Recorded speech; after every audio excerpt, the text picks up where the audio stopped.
భర్త శంకరుడు లేని బలము నేనే ఇచ్చేస్తానా అని పార్వతమ్మ ముంగటికి 3 అడుగులు ఎత్తున్నది నా తల్లురా.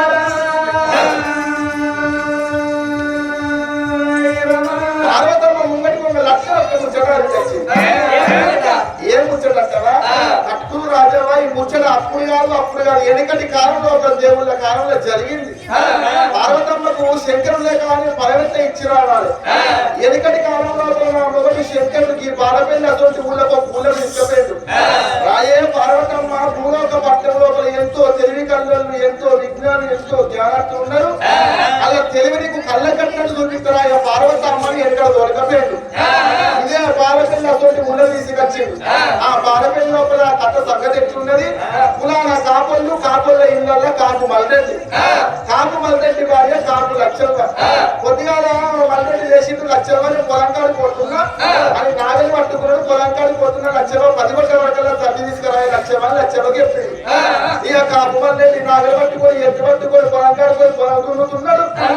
ఇక కాపు లక్షల వేసింది. ఇల్లాకి రుసింది, చాయ్ పెట్టింది, అన్నం వండింది, కూర వండింది. 9:30 సరి తయారు చేసింది.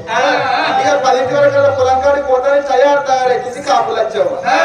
కాపు మల్రెడ్డి చేస్తున్నాడు. మల్రెడ్డి లెక్క వేసుకుంటూ లోకాల శంకరుడు పార్వతమ్మ శక్తి మీద ఇక్కడనే ఉండు ఇలా సంగతి నీకు చెప్తా అని కాపు మల్రెడ్డి లెక్క వేసుకుంటూ లోకాల శంకరుడు. ఆ కాపు మల్రెడ్డి లెక్క ఎట్లా చేసిండు. కాపు మల్రెడ్డి లెక్క రోజు కట్టిండు. ఉన్నవాయ లచ్చవ్వ అని ఇంటికి వచ్చిండు శంకరుడు. ఎవరులో నా మొదలు లెక్కనే వెళ్తున్నాడు. బయటికి వచ్చింది లచ్చవ్వ. ఎందులో పొలం కుంటాను రోజునంత పదన్న గారు ఎందుకు ఇంటికి వచ్చినామంటే లోకాల శంకరుడు మల్రెడ్డి యశం మీద ఏమంటుండు. లచ్చవ్వ నాకు కడుపులు వస్తుంది, అంత తలకాయ వస్తుంది, జ్వరం వచ్చినట్టు అయితే ఈ పొలం పాడుగా నీళ్ళ కాకుండా రేపుతుందో అన్నాడు. ఇక వచ్చింది మొగడే అనుకొని కాపులు వచ్చాడు. మల్రెడ్డి ఇంట్లో తీసుకుపోయింది. మంచం వేసింది. మంచంలో పరిపేసింది. పరుపు లోపల అండబెట్టింది. ఇక మంచం లోపల వండుకుంటూ లోకాల శంకరుడు మల్రెడ్డి యశం మీద. ఇక అసలు మల్రెడ్డి పొలం కడ నాగలుంటూ 10,000 12,000 ఒకటైతుంది.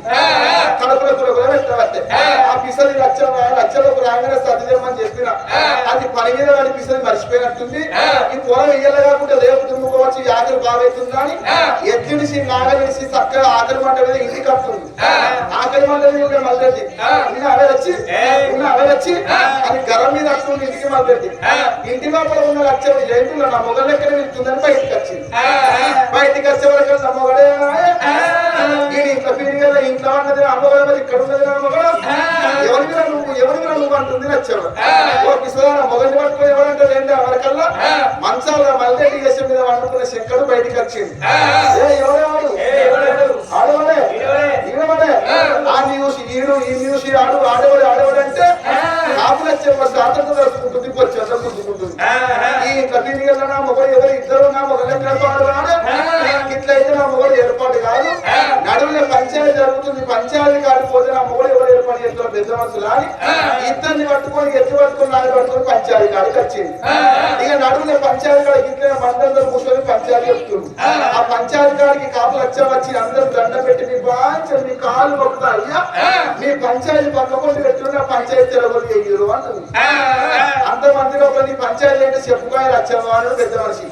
అయ్యా నా ముచ్చట మంచిగా చెప్తా మంచిగా కొద్దిగా నా మూడు 6ంటికి లేచి ఇంటి ముందు ఆగలు పట్టుకొని ఎత్తి పట్టుకొని పొలంకాడికి పొలం పురుసారి పోతాడు 10 వరకల్లా సర్ది తెమ్మన్నాడు. ఇక నా మొగలు ఏంటంటే ఆకి పురుషి అన్నం వండుకొని కూర వండుకొని 10 వరకల్లా సర్ది తయారు చేసిన 10 వరకల్లా ఒకడు పెద్దవాడు వచ్చిండు.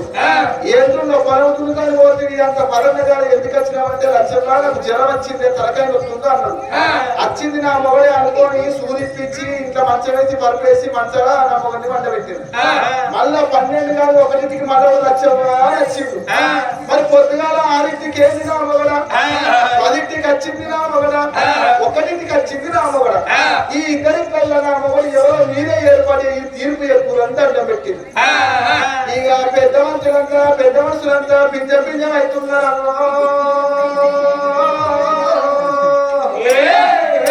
మొగవు చూసి ఏర్పాటు చేస్తామంటే మొగ ఒక్కరెక్కనే ఉండే, ఎట్లు చూసి ఏర్పాటు చేస్తామంటే ఎట్లు ఒక్కరెక్కనే ఉండే, నాగల్ని చూసి ఏర్పాటు చేస్తామంటే నాగల్ని ఒక్కరెక్కనే ఉండే. ఇద్దరికల్లా పెద్దవాళ్ళు చూపు ఎవ్వరు ఏర్పడతలేరు. అంతమంది లోపల ఈ తోది కట్టుకున్న బాబతోటి పెద్ద మనిషి వేసిండు. లక్ష్యమ్మా నీ లోపల ఎవరు ఏర్పాటు చేస్తే నీ పంచాయతీ జరగదు కుమరల ఇంటికి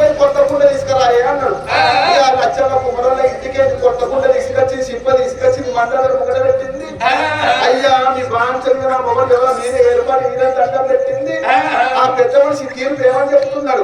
కాపు లక్షల భర్త కాపు మల్లెడ్డి ఎవరైతే ఉంటారో ఈ కొప్పకుండా లోపల 5 సార్లు మునిగానే 5 సార్లు వేలాలి. 5 సార్లు మునిగి 5 సార్లు వేలే కాపు లక్షల భర్త కాపు మల్లెడ్డి అని తీర్పు చెప్పింది. ఇక కడప నుంచి ఉన్న అసలు మళ్ళీ రెడ్డికి అప్పులు కొట్టబట్టారు.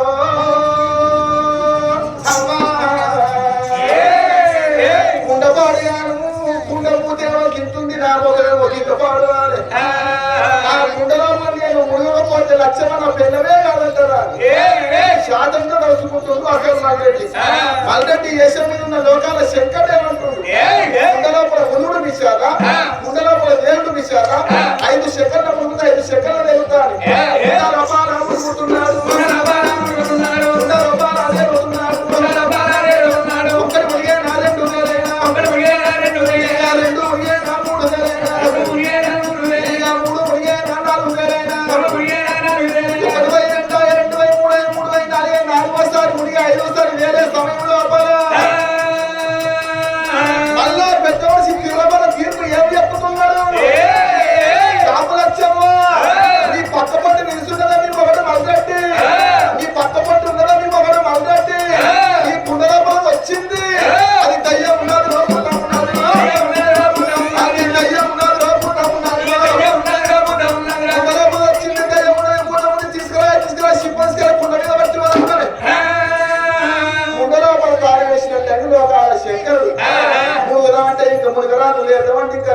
శంకరుడికి ముందర తాళం వేసినట్టు చేసిరంట.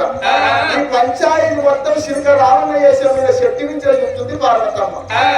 అబ్బా భూలోక పట్టణం లోపల లోకాల శంకరుని పూట లోపల తాళం వేసినట్టు చేసిర్రే. నేను క్షణం ఆలస్యం ఇట్లా ఈ శిలిక వేసి మీద శక్తి మీద వేసిందనుకో నా పుస్తమట్టలు ఎప్పుడు పోతాయేమో. అన్నదాశిక రామన్న వేసాం పట్టణాశిని 90 ఏళ్ళ పెద్ద నుంచి ముసలమ్మ వేసాం కట్టింది పార్వతమ్మ. సిరిపోయిన చీర పట్టుకొని సిరిపోయిన రైతులు పట్టుకొని కట్ట చేత పట్టుకొని పంచాధికారికి అయ్యా మీ ప్రాంతంగా కుండలేమి చెప్తారయ్యా అంటే ఏ ముసల్దానా ఆ కుండల దయ్యం ఉంది పూత నుంచి తీసుకుపోయి మూతల పాటలు పెడతాం దూరం ఉండు అంటారు. అయ్యా మీ కార్లు మొత్తం మీ ప్రాంతం ఆ కుండ నాకు ఇస్తే నేను ఎక్కడికన్నా అడక తిందామంటే తిండి లేదు, అడక తిందామంటే సిప్ప లేదు. ఆ కుండ నాకు ఈ ప్రాంతం మీ ఊరు ఇచ్చిపెట్టుకోవడం అంది పార్వతమ్మ. ఈ ముసలైతే మన ఊరు ఇచ్చిపెడతాడు చేతులు పెట్టుకున్నాడంటే ఆ పార్వతమ్మ చేతుల కుండ పెట్టంగానే కుండ పట్టుకుని ముందరికి 3 అడుగులు వేసింది సిప్ప తీసింది. లక్కన బయట దుంపిండు శంకరుడు చూసిన అదే పార్వతమ్మ భూలోక పట్టణంలో ఎంత తెలివి కళ్ళు ఎంత జ్ఞానాత్తులు ఉండదు. ఆనాడు జరిగిన ముట్టడి ఈనాడు పార్వతమ్మగా అది కట్టుంది. అబ్బబ్బబ్బా